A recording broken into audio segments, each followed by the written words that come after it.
Hello, my fellow nerds. How you guys doing today? You guys doing good? Good. Awesome. So I am in Tennessee right now. Not just north of Nashville, actually, to be more specific. So, yeah. So I believe in the last video, I think I talked about how I was going to go over some of the tropes I'm not a huge fan of in terms of urban fantasy. Pretty much as well as a lot of the books I read anyway as well, because there are some things that occur a lot that I'm not a huge fan of. So like I said in the last video, one of the things that I'm not a huge fan of for some of these urban fantasy books I read is they like to do the whole every myth and legend you've ever read is real. For me, this is kind of, I mean, it is interesting because then you're not dealing with this. You can deal with different pantheons or different myths and legends from across the world in different books, and that can be pretty interesting. The only problem I find with that, though, is it really only deals with like surface level stuff. You can get pretty interesting with what you can do. Like, for instance, Mercy Thompson, one of the main characters is Z, and spoilers, he is the Darksmith of Drothheim, however you pronounce it. I'm sorry, I don't speak Old Norse, so or Old German or whatever region it's from. Like, it's kind of hard to tell. But yeah, he's kind of an obscure legend. Legend. So it's not a popular character, but he's one of my favorite characters. So that was actually pretty interesting. And then you have situations like American Gods where you deal with different pantheons from across the world. So that can be pretty interesting. But at the same time, you're not really delving into any of the old cultures. You're not really delving into any more obscure characters. You pull out one or two, but then it's a case of you're dealing with, but then you're not being as detailed as possible. So I love it, but at the same time, I do prefer the books where you're only dealing with one. Unfortunately, it is rather hard to find that kind of situation. And then, of course, you always run into the problem of cultural appropriation, or not doing a disservice to the people who either have believed or do believe in some of those older mythologies. Like, say, Norse. You have people that currently to this day are currently doing a revival of the Norse beliefs and cultures, but so you always want to try to be respectful of these cultures, And kind of a side note, one of the most famous cases of urban fantasy where they're all real is Rick Riordan.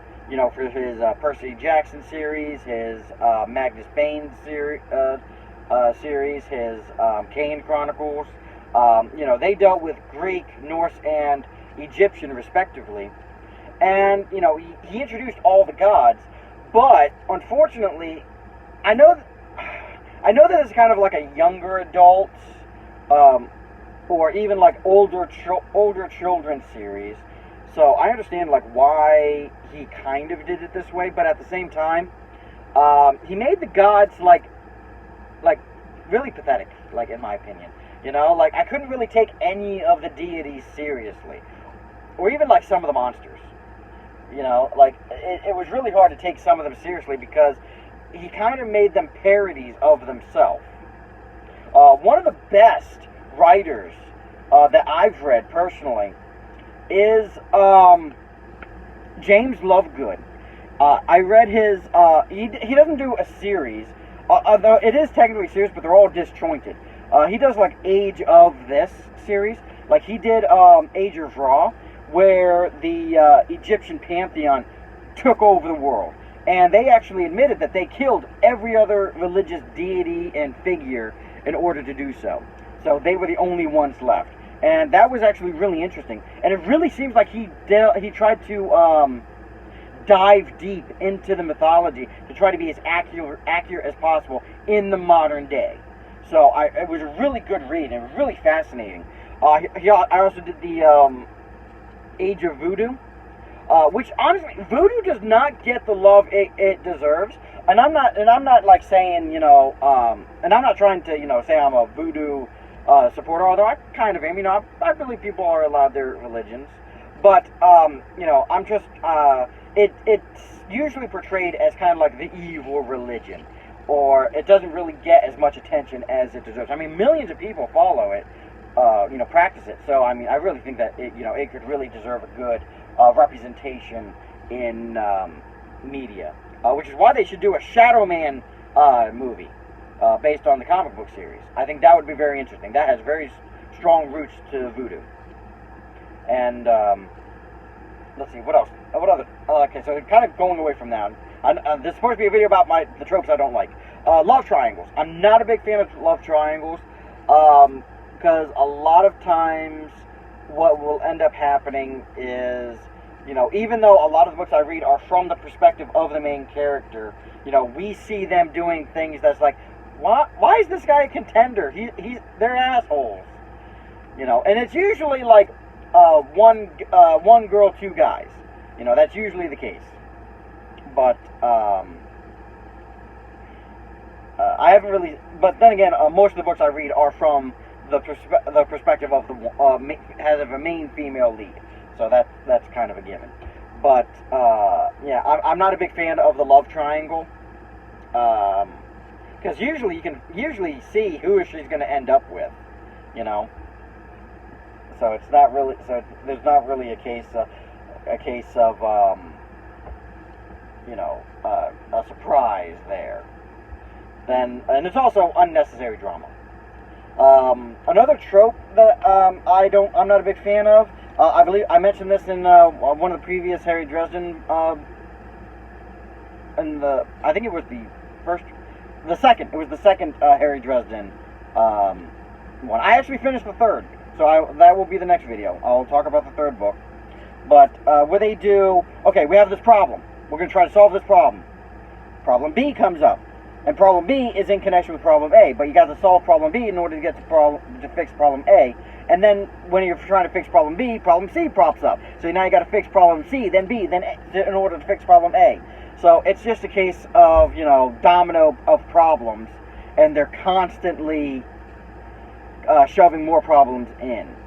So rather than just have one problem that has a bunch of steps, you have a bunch of different problems that just seem to lead into each other. And it can be creative it sounds creative that way, but at the same time it just feels like it's a case of the writer trying to extend the word count basically for the book.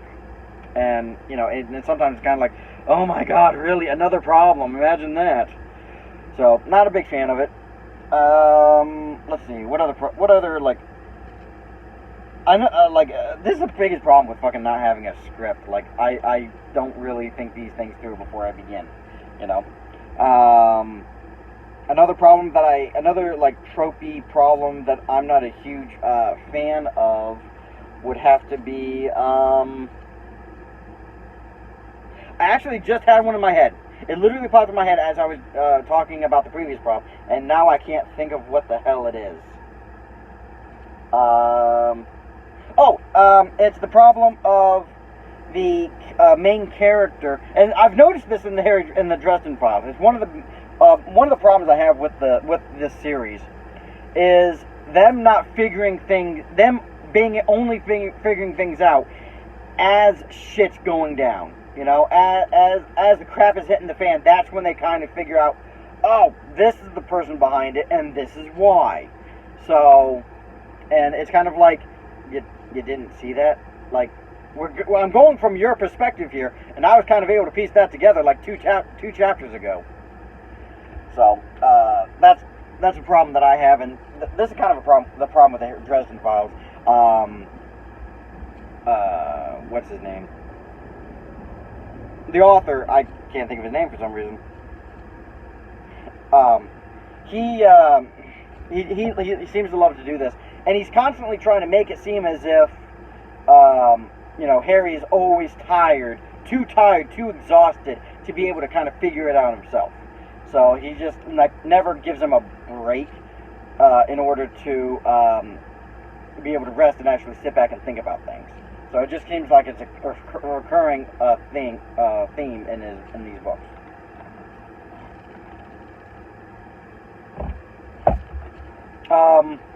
Let's see. Another thing I'm not a big fan of is I am not a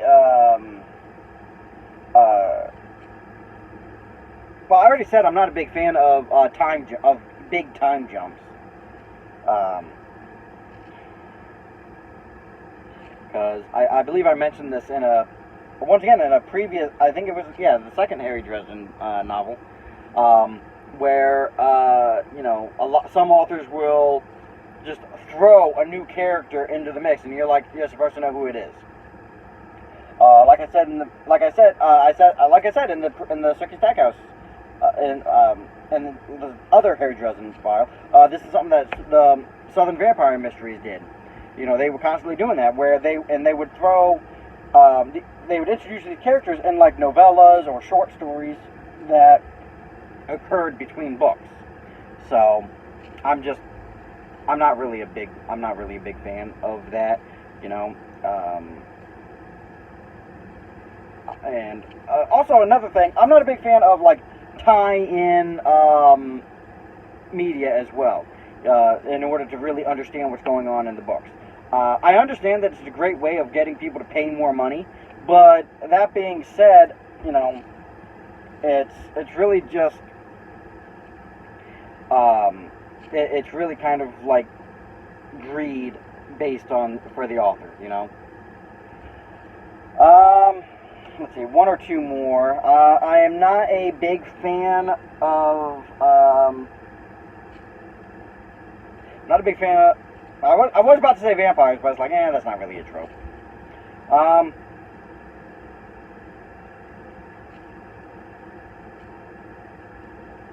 Let's see.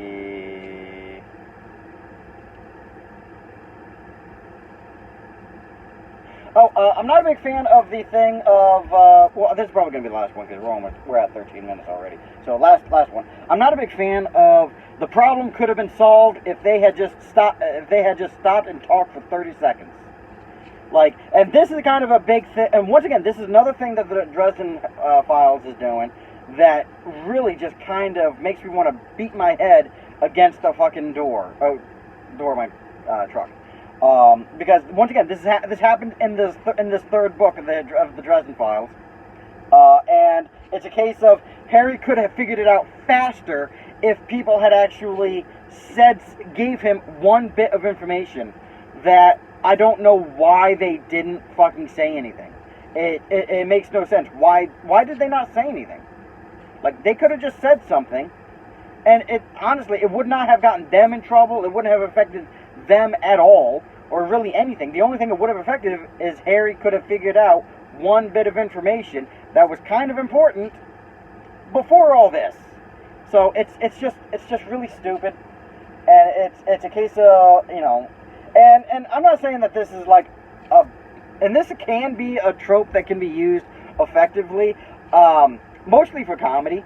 One of my favorite movies is Tucker and Dale versus Evil, and that movie is just a whole and that whole movie is basically like, that whole movie would not have happened if someone had just said something in the first 5 minutes. So anyway, so these are just some tropes I'm not a big fan of. The next video will be the third book of the Dresden Files, Grave Peril. Sorry to repeat myself now. So yeah, I will see you guys later. I'll see you guys next time. You guys know what to do, and hopefully the next video will be out in a couple days. So you guys be good, have fun.